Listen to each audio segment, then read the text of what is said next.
everyone, welcome back to another video. I am outside in the garden this morning just doing my usual garden morning walk. I like to walk around in the morning and just see how everything is going, see if anything happened overnight, like if the bandicoot has dug things up, but it's all looking pretty good this morning. But today I think I want to talk all about what is called companion plants, or more so companion flowers for the garden. What that actually means, do they actually work, and some ideas on what companion flowers might be good for your garden.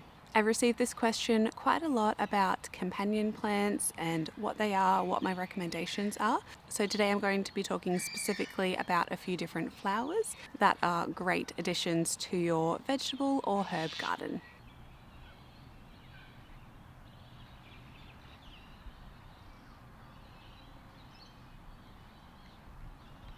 So technically all plants can be companion plants.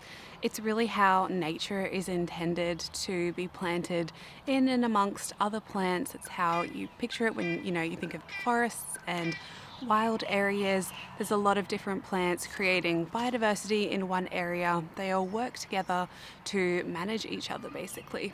When we come into a vegetable garden or herb garden, we're often planting a lot less species, and therefore our biodiversity is decreased in the garden. And this is where a lot of times people talk about companion planting and pairing up different plants with vegetables or herbs to make them grow better, essentially. But the truth is there's not actually a lot of scientific evidence which proves that these companion plants actually do create better yields in the garden or actually work. What is proven though is the fact that increased in biodiversity can lead to better yields or increased yields in the garden. And that is proven widely in science, that biodiversity is crucial to maintaining yields, and without it, it can be a really big problem, as we're seeing in large-scale agriculture with the decrease in pollinators and insects, which is really detrimental to our food system. So really, I like to think of companion planting just as a term, rather more defining it as intercropping or interplanting seems to be a little bit better of a definition. It's fine to use the term companion planting, but just keep in mind they're not 100% proven to increase yields, but there are a few plants in the garden, specifically flowers, that can definitely boost your biodiversity, which can have positive effects on plants that you grow for food. And in this video, I'll outline a few of my favorite flowers that definitely do this and help contribute to increasing biodiversity. Generally, all flowers are good to do this. We need insects and we need pollinators in the garden for a lot of our fruits and vegetables to thrive, and this is where flowers really play a key part. And you all know that I love flowers. I am starting a flower farm and I incorporate flowers into my vegetable beds and around in the garden just randomly, because they also just bring me a lot of joy and happiness.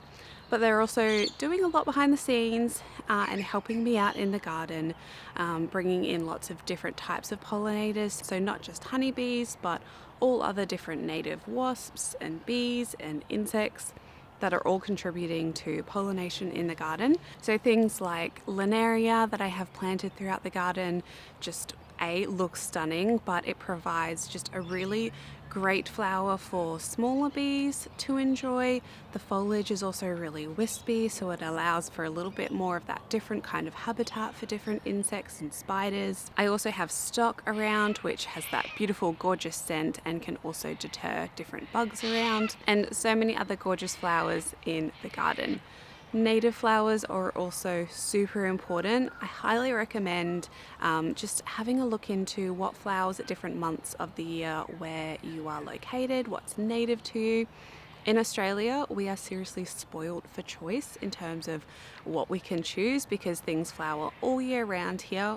We're really lucky about that, and there's lots of different varieties that native pollinators and native insects and native spiders really depend on for their habitat and food. But if you are new to this so-called world of companion planting or increasing biodiversity in your garden, then here are a few different plants that you might want to try out in your garden. These are generally pretty easy to grow, they're fast growing, they provide flowers really quickly, and they also just look beautiful.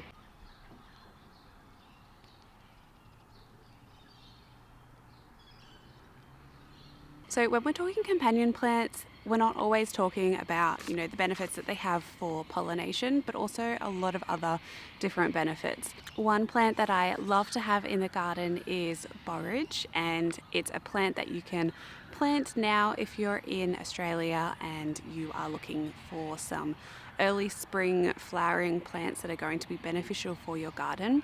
They do have gorgeous little purple to pink flowers that are edible, but it's also a nutrient accumulator, the plant, kind of like comfrey and yarrow. They also have similar properties in that the roots bring up a lot of nutrients from below the surface up to the leaves, where they're then deposited and go onto the surface. So they're really good for plants like tomatoes and zucchinis, which require a little bit more potassium and calcium. So I always love to include borage in the garden, and you can make a mulch out of the leaves, just mulching around your vegetables like your tomatoes or your zucchinis or cucumbers. And that can be really beneficial for your garden, as well as the roots are just really great at breaking up hard clay soils, which is also beneficial to any plant that you're going to be planting right next to it. Mine are definitely looking a little bit sad in the garden, but another plant is the French Marigold. These are really typical that you'll see on companion planting guides or increasing biodiversity in the garden. They provide beautiful yellow flowers that come in all different varieties. They can be a little bit taller, up to, like 60 centimeters or so, or really compact varieties. I prefer the compact varieties that don't usually get past 20, 30 centimeters or so, because I can just include them and tuck them in all around the garden to increase that biodiversity in that patch. They're really great for pollinating, but their roots are also really important. They can apparently lead to decreased nematodes in your garden. They provide a really great function for the soil. They're also really fast growing as well, so if you're starting a new patch of land or a new vegetable patch, they're definitely ones that I would recommend to be planting as soon as you can. Another one I would highly recommend, you can kind of see it tucked behind me here, is lavender. Lavender is really one of those traditional plants that you see in cottage gardens and around vegetable gardens, and it's just one of my favorite plants to incorporate to increase biodiversity in the garden. It has such a special meaning to me as well. It just reminds me of a lot of my family, and it just has, that beautiful, gorgeous, calming scent, which we all need a lot of in our lives right now. But it also has some great properties in the garden. The scent of lavender can help to deter different flies and mosquitoes and fleas and ticks. So it's great to plant around those areas where you've got little kids running around. It's also just a really great sensory plant to have. And also it attracts other insects. That building that insect population in the garden of, more beneficial insects is really important to increase the biodiversity of those small little creatures, which can help fight each other and maintain populations overall. It can apparently also help to deter aphids and other pests that impact plants like roses. So you'll see a lot of the time they're traditionally planted around roses, and that's just because apparently of their beneficial properties. But I just like to plant lavender all around the garden so that when I walk through, particularly around pathways and things like that, I brush up against it and the scent kind of fills the air. It's just so beautiful. Right, you all know I can't do a video like this without including calendula. I speak about calendula a lot on my channel. I've made a lot of things with the flowers like calendula balm and dried flowers. It's just got some fantastic medicinal properties as a plant. It's a great plant to have in the garden, and it's probably my number one plant that I answer with when people ask what should I plant in the garden as a companion plant or to increase biodiversity. Calendula is definitely what I recommend, mainly because it's super easy to grow from seed.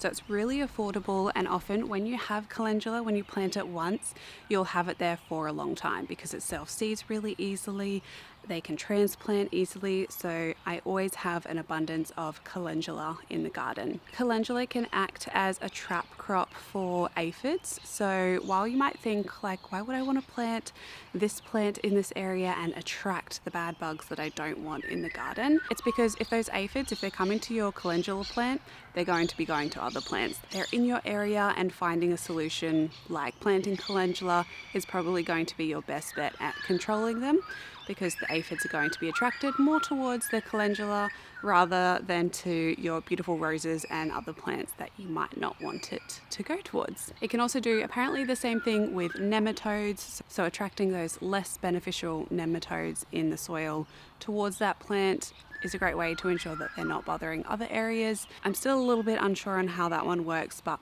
that's apparently what a few people have said. And it also has that scent that can deter other bugs as well. It's quite sticky, and if you've ever touched the leaves, they're a bit kind of smelly and sticky, which can deter like mosquitoes and other bugs.